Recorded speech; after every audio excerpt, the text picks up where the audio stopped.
Hi friends, welcome to my YouTube channel. ನಾನಿವತ್ತು seafood recipe ಮಾಡ್ತಾಯಿದ್ದೀನಿ. Seafood ಅಂದರೆ ನನಗಂತೂ ಸಖತ್ ಇಷ್ಟ.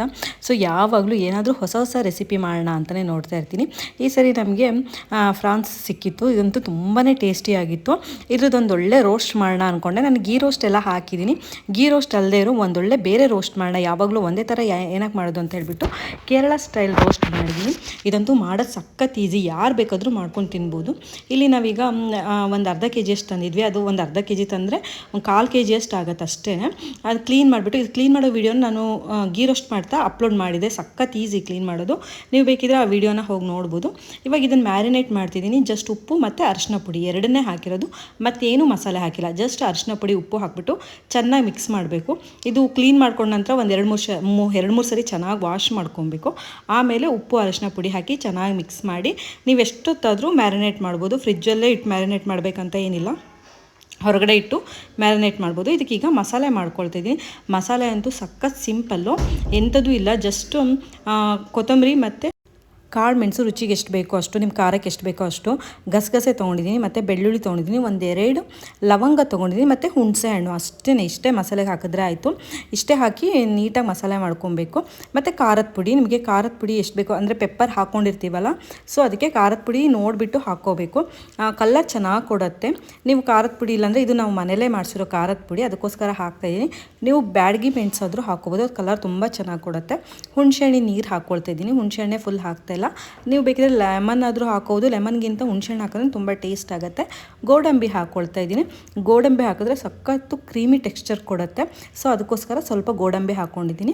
ಇವಾಗ ಒಂದು ಬಾಣಲಿ ಇಟ್ಕೊಂಡು ಅದಕ್ಕೆ ತುಪ್ಪ ಹಾಕ್ಕೊಳ್ತಾ ಇದ್ದೀನಿ. ನೀವು ತುಪ್ಪ ಇಲ್ಲ ಅಂದರೆ ಕೊಕೊನಟ್ ಆಯಿಲ್ ಆದರೂ ಹಾಕ್ಕೋಬೋದು. ಬಟ್ ತುಪ್ಪ ಹಾಕ್ಕೊಂಡು ಫ್ರೈ ಮಾಡಿದ್ರೆ ತುಂಬಾ ಚೆನ್ನಾಗಾಗತ್ತೆ. ಈ ಸಿಗಡಿಗೆಲ್ಲ ಮಸಾಲೆ ಹಾಕಿಟ್ಟಿದ್ದೆ. ಮಸಾಲೆ ಮೀನ್ಸ್ ಸ್ವಲ್ಪ ಅರಿಶಿನ ಪುಡಿ ಮತ್ತು ಉಪ್ಪು ಹಾಕಿ ಮ್ಯಾರಿನೇಟ್ ಮಾಡಿದೆ ಅಲ್ವಾ, ಅದನ್ನು ಇದ್ರಲ್ಲಿ ತುಪ್ಪದಲ್ಲಿ ಫ್ರೈ ಮಾಡ್ಕೊಳ್ತಿದ್ದೀನಿ. ತುಪ್ಪದಲ್ಲಿ ಏನಕ್ಕಪ್ಪ ಫ್ರೈ ಮಾಡಬೇಕಂದ್ರೆ ಅದು ಫ್ಲೇವರ್ ತುಂಬ ಚೆನ್ನಾಗಿ ಕೊಡುತ್ತೆ. ನೀವು ಸಿಂಗಡಿದು ಏನೇ ಮಾಡೋಕ್ಕೆ ಹೋಗಿ ಅದಕ್ಕೆ ಸ್ವಲ್ಪ ತುಪ್ಪ ಹಾಕ್ಕೊಂಡೇ ಫ್ರೈ ಮಾಡ್ಕೊಳ್ಳಿ, ತುಂಬಾ ಟೇಸ್ಟಿ ಬರುತ್ತೆ. ಸೊ ಇದನ್ನು ಚೆನ್ನಾಗಿ ನಾನು ಇವಾಗ ಫ್ರೈ ಮಾಡ್ಕೊಳ್ತಿದ್ದೀನಿ. ಇದು ಫುಲ್ ನೀರು ಬಿಟ್ಕೊಳ್ಳುತ್ತೆ, ಅಲ್ಲಿ ತನಕ ಫ್ರೈ ಮಾಡಬೇಕು. ಅದು ಫುಲ್ ನೀರು ಬಿಟ್ಕೊಳ್ತು ಅಂದರೆ ಅದು ಕುಕ್ ಆಗಿದೆ ಅಂತ ಅರ್ಥ. ನೋಡಿ ಎಷ್ಟು ನೀರು ಬಿಟ್ಕೊಳ್ತಾ ಇದೆ. ಆಲ್ಮೋಸ್ಟ್ ಎಲ್ಲ ಸೀ ಫುಡ್ಡು ಅಷ್ಟೇ, ನೀವು ಸ್ವಲ್ಪ ಅದನ್ನು ಫ್ರೈ ಮಾಡ್ತಾ ಹೋದಂಗೂ ಸರಿ ನೀರು ಬಿಟ್ಕೊಳ್ತಾ ಹೋಗುತ್ತೆ. ನೋಡಿ ಎಷ್ಟು ಚೆನ್ನಾಗಿ ನೀರು ಬಿಟ್ಕೊಂಡಿದೆ. ಈ ಥರ ನೀರು ಬಿಟ್ಕೊಂತಂದರೆ ಅದು ಫುಲ್ ಕುಕ್ ಆಗಿದೆ ಅಂತ. ನಾನು ಇವಾಗ ಈ ಬಾಣಲಿಯಿಂದ ಬೇರೆದಕ್ಕೆ ಹಾಕ್ಕೊಳ್ತಾ ಇದ್ದೀನಿ. ಇದರಲ್ಲೇ ಮತ್ತೆ ಫ್ರೈ ಮಾಡ್ಕೊಳ್ಳೋಣ ಅಂತ ಈಗ ಕೊಕೊನಟ್ ಆಯಿಲ್ ಹಾಕ್ತಾಯಿದ್ದೀನಿ. ಕೊಕೊನಟ್ ಆಯಿಲಲ್ಲೇ ಫ್ರೈ ಮಾಡಿಕೊಂಡ್ರೆ ತುಂಬ ಚೆನ್ನಾಗಾಗತ್ತೆ. ನಿಮ್ಮ ಹತ್ರ ಇಲ್ಲ ಅಂದರೆ ನೀವು ಯಾವುದಾದ್ರೂ ಕುಕ್ಕಿಂಗ್ ಆಯಿಲ್ ಯೂಸ್ ಮಾಡ್ಬೋದು. ಇದಕ್ಕೆ ಇವಾಗ ಈರುಳ್ಳಿ ಹಾಕ್ಕೊಂಡಿದ್ದೀನಿ. ಒಂದು ದೊಡ್ಡ ಈರುಳ್ಳಿ ಹಾಕ್ಕೊಂಡಿದ್ದೀನಿ. ಈರುಳ್ಳಿನ ಚೆನ್ನಾಗಿ ಫ್ರೈ ಮಾಡ್ಕೊಬೇಕು ಕೊಕೊನಟ್ ಆಯಿಲಲ್ಲಿ.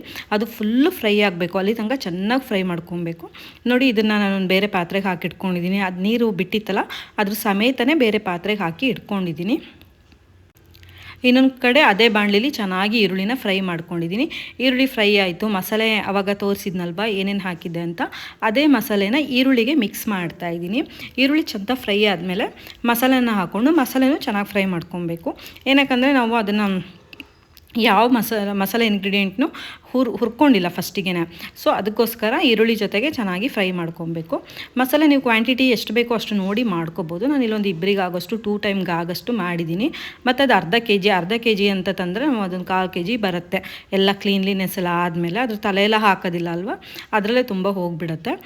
ಕೆಲವೊಬ್ರು ತಲೆಯೆಲ್ಲ ಹಾಕ್ತಾರೆ, ಸೊ ನಾನು ತಲೆಯೆಲ್ಲ ಹಾಕೋದಿಲ್ಲ. ಇವಾಗ ಅದು ನೀರು ಉಳಿದಿತ್ತಲ್ವ, ನೀರು ತುಂಬ ಬಿಟ್ಕೊಂಡಿತ್ತಲ್ಲ, ಆ ನೀರು ಮಾತ್ರ ಹಾಕ್ತಾಯಿದ್ದೀನಿ. ಏನಕ್ಕಂದರೆ ಆ ನೀರಲ್ಲಿ ಮಸಾಲೆ ಕುದಿಸ್ಕೊಬೇಕು. ಆವಾಗ ಮಸಾಲೆ ಟೇಸ್ಟ್ ಅಂತೂ ತುಂಬ ಚೆನ್ನಾಗಿ ಬರುತ್ತೆ. ಬೇರೆ ನೀರೆಲ್ಲ ಹಾಕ್ಕೊಂಡು ಮಸಾಲೆ ಕುದಿಸ್ಕೊಳ್ಳೋಕೆ ಹೋಗಬಾರ್ದು. ಅದು ಜಸ್ಟ್ ನೀರು ಬಿಟ್ಟಿರುತ್ತಲ್ಲ, ಅದೇ ನೀರಲ್ಲೇ ಮಸಾಲೆ ಕುದಿಸ್ಕೊಬೇಕು. ಎಕ್ಸ್ಟ್ರಾ ನೀರೆಲ್ಲ ಹಾಕೊಳ್ಳೋದು ಬೇಡ. ಮಸಾಲೆ ಚೆನ್ನಾಗಿ ಕುದಿಬೇಕು. ಇವಾಗ ಸ್ವಲ್ಪ ಉಪ್ಪು ಹಾಕ್ತಾಯಿದ್ದೀನಿ. ನಾನು ಆಲ್ರೆಡಿ ಮ್ಯಾರಿನೇಟ್ ಮಾಡ್ತಾ ಉಪ್ಪು ಹಾಕಿದ್ದೆ. ಸೊ ಮಸಾಲೆಗೆ ಎಷ್ಟು ಬೇಕೋ ಅಷ್ಟೇ ಉಪ್ಪು ಹಾಕ್ತಾಯಿದ್ದೀನಿ, ಜಾಸ್ತಿ ಉಪ್ಪು ಹಾಕ್ತಾಯಿಲ್ಲ. ನಿಮಗೆ ರುಚಿಗೆ ಎಷ್ಟು ಬೇಕೋ ಅಷ್ಟು ನೋಡಿಬಿಟ್ಟು ಉಪ್ಪು ಹಾಕ್ಕೋಬಹುದು. ನೋಡಿ ಇದಿವಾಗ ಮಸಾಲೆ ರೆಡಿ ಆಗ್ತಾಯಿದೆ. ಗೋಡಂಬಿ ಹಾಕಿರೋದ್ರಿಂದ ಸಖತ್ತು ಕ್ರೀಮಿ ಟೆಕ್ಸ್ಚರ್ ಬರುತ್ತೆ. ನೀವು ಬೇರೆ ಏನಾದರೂ ಮಸಾಲೆ ಮಾಡ್ಕೊಳ್ಳೋದಿದ್ರೂ 1-2 ಗೋಡಂಬಿ ಹಾಕಿ ನೋಡಿ, ತುಂಬಾ ಟೇಸ್ಟಿಯಾಗುತ್ತೆ. ಇವಾಗ ನಾನು ಅದು ಫ್ರೈ ಮಾಡಿ ಇಟ್ಕೊಂಡಿದ್ದೆ ಅಲ್ವಾ ಫ್ರಾನ್ಸು, ಅದನ್ನು ಹಾಕ್ತಾಯಿದ್ದೀನಿ. ಹಾಕಿಬಿಟ್ಟು ಮತ್ತೆ ಚೆನ್ನಾಗಿ ಫ್ರೈ ಮಾಡ್ಕೊಬೇಕು. ಅದರಲ್ಲಿರೋ ತುಪ್ಪ ಎಲ್ಲ ಬಿಡಬೇಕು. ತುಪ್ಪ ಬಿಡೋ ತನಕ ನಾವು ಫ್ರೈ ಮಾಡ್ಕೊಬೇಕು. ಮತ್ತು ಮೇಲ್ಗಡೆ ಸ್ವಲ್ಪ ತುಪ್ಪ ಹಾಕ್ಕೊಂಡು ನಾನು ಫ್ರೈ ಮಾಡ್ತೀನಿ. ಆವಾಗ ಅದು ಇನ್ನೂ ಚೆನ್ನಾಗಿ ಮಸಾಲೆ ಜೊತೆಗೆ ಫ್ರೈ ಆಗುತ್ತೆ, ಮಸಾಲೆ ಎಲ್ಲ ಹೀರ್ಕೊಳ್ಳುತ್ತೆ. ಇದೇ ಥರ ಒಂದು 2-3 ನಿಮಿಷ ಕಂಟಿನ್ಯೂಸ್ ಆಗಿ ಫ್ರೈ ಮಾಡ್ಕೊಬೇಕು. ನೋಡಿ ನಾನು ಸ್ವಲ್ಪ ತುಪ್ಪ ಹಾಕ್ತಾಯಿದ್ದೀನಿ. ತುಪ್ಪ ಹಾಕಿದ್ರೆ ಫ್ಲೇವರು ತುಂಬ ಚೆನ್ನಾಗಿ ಬರುತ್ತೆ.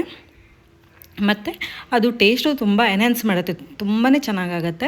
ಅದಕ್ಕೋಸ್ಕರ ಒಂದು ಸ್ವಲ್ಪ ತುಪ್ಪ ಹಾಕ್ಕೊಂಡು ಮೀಡಿಯಮ್ ಫ್ಲೇಮಲ್ಲಿ ಇಟ್ಕೊಂಡೇ ಫ್ರೈ ಮಾಡ್ಕೊಬೇಕು. ಫ್ಲೇಮೆಲ್ಲ ಜಾಸ್ತಿ ಇಟ್ಕೊಳಕ್ಕೆ ಹೋಗಬಾರ್ದು, ಚೆನ್ನಾಗಿ ಫ್ರೈ ಆಗಬೇಕಲ್ವ. ಅದಕ್ಕೆ ಚೆನ್ನಾಗಿ ಫ್ರೈ ಮಾಡ್ಕೊತಾನೆ ಇದ್ದೀನಿ ನಾನು. ಫ್ರೈ ಆದಮೇಲೆ ಅದು ಮಸಾಲೆ ಎಲ್ಲ ಹೀರ್ಕೊಳ್ಳಿ ಗೊತ್ತಾಗತ್ತೆ ನಮಗೆ, ಮೇಲ್ಗಡೆ ಎಲ್ಲ ತುಪ್ಪ ಮೇಲ್ಗಡೆ ಬರುತ್ತೆ, ಅಲ್ಲಿವರೆಗೂ ಫ್ರೈ ಮಾಡ್ಕೊಬೇಕು. ನೋಡಿ ಇದೆಷ್ಟು ಈಸಿಯಾಗಿ ಮಾಡ್ಬೋದು. ತುಂಬ ಇಂಗ್ರೀಡಿಯೆಂಟ್ಸ್ ಎಲ್ಲ ಎಂಥದ್ದು ಹಾಕಿಲ್ಲ, ಒಂದು 2-3 ಇಂಗ್ರೀಡಿಯೆಂಟ್ಸ್ ಹಾಕಿಬಿಟ್ಟೇ ಒಂದೊಳ್ಳೆ ಫ್ರೈ ಮಾಡ್ಕೊಬೋದು. ಮೇಲ್ಗಡೆ ಕೊತ್ತಂಬರಿ ಸೊಪ್ಪು ಹಾಕ್ತಾಯಿದ್ದೀನಿ ನಾನು. ನೀವು ಬೇಕಿದ್ದರೆ ಇದನ್ನು ಸ್ಕಿಪ್ ಮಾಡ್ಕೋಬೋದು, ಇಲ್ಲ ಕೊತ್ತಂಬರಿ ಸೊಪ್ಪು ಹಾಕಿದ್ರೆ ಚೆನ್ನಾಗಾಗತ್ತೆ. ಅಂದರೆ ನಮಗೆ ಸಿಗಡಿ ಫ್ಲೇವರು ಒಂದೊಂದು ಸರಿ ಫಿಶಿ ಸ್ಮೆಲ್ ಇರುತ್ತೆ, ಅದಕ್ಕೋಸ್ಕರ ಈ ಥರ ಎಲ್ಲ ಕೊತ್ತಂಬರಿ ಸೊಪ್ಪು ತುಪ್ಪ ಎಲ್ಲ ಮೇಲ್ಗಡೆಯಿಂದ ಹಾಕ್ಕೊಂಡ್ರೆ ಅಷ್ಟು ಸ್ಮೆಲ್ಲಿ ಅನಿಸೋದಿಲ್ಲ. ಮತ್ತು ಅರಿಶಿನ ಪುಡಿ ನಾನು ಫಸ್ಟಿಗೆ ಹಾಕಿದೆ, ಮತ್ತೇನು ಆ್ಯಡ್ ಮಾಡೋಕ್ಕೆ ಹೋಗಿಲ್ಲ. ಇದಿವಾಗ ರೆಡಿ ಆಗಿದೆ. ನೀವು ಟ್ರೈ ಮಾಡಿ ನೋಡಿ ಹೇಗಿತ್ತು ಅಂತ ಕಮೆಂಟ್ ಮಾಡಿ.